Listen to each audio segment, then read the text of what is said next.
النهاردة حابب أتكلم معاكم في مواضيع مهمة. منها مواضيع تجديد اللعيبة، ومنها العروض اللي جاية لهم، ومنها موضوع تصريحات فان دي بروك مدير الفني للوداد قبل مباراة الأهلي وبعدها. حابب أتكلم الأول. النهاردة الأهلي قدر يجدد مع ياسر إبراهيم لمدة موسمين، ويعتبر المفاوضات كانت سريعة جدا لأنه مضى على بياض، ويعني الأهلي هو اللي هيحط له قيمة العقد وكده.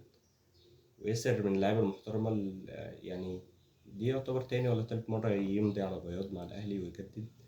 يعني لاعب من اللعيبة الرجالة اللي جمهور الأهلي بيقدرهم كويس، وبيقدر قوتهم في الملعب، وبيقدر وفائه للنادي، وبيقدر احترامه للكيان، يعني عدم مماطلته مع النادي وحاجات العروض دي يعني. موضوع بقى المفاوضات التانية. في حمدي فتحي جاي له عرض من وكرة القطري ب3.5 مليون يورو. ده يعتبر الإعلام وصفحات كتير قالت الموضوع ده. بس أنا يعني كواحد من جمهور الأهلي أتمنى حمدي يفضل، بدل من إنك تدفع فلوس في صفقة جديدة هتكلفك فلوس وهتكلفك اللي هو يعني واحد يتأقلم مع الفريق وياخد وقت. وحمدي يعتبر من أكتر اللعيبة اللي هي خامته عالية، وبيلعب مركز 6 كويس، بيلعب 8 كويس، يقدر يستخلص لك أكتر واحد مستخلص الكورة بدون فاول.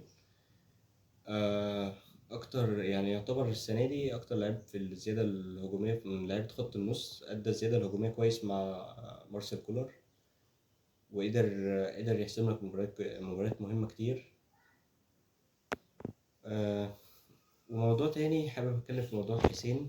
هو جايله عروض من السعودية وكده، بس أنا أتمنى بعد الأداء وبعد ما إحنا صبرنا عليه ده كله اللي هو يكمل في الأهلي يعني، ويجدد.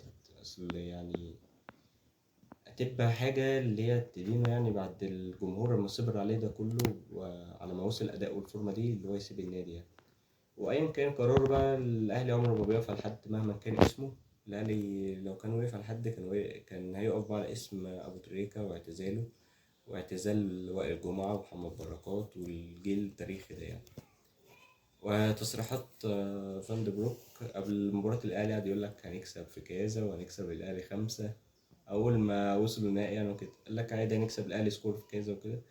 بعدها طلع تصريح امبارح قال لك الأهلي يستطيع الفوز بدوري الأبطال كل عام.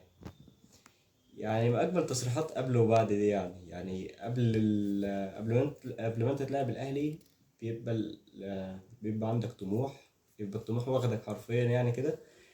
وبعدها كل واحد بيعرف حجمه في القارة، والأهلي بيقدر يسكت أي حد ويخليك تعترف بإنجازاته مهما كان يعني زي ما بيقولوا إيه، الأعداء أصبحوا من المعجبين. السلام عليكم.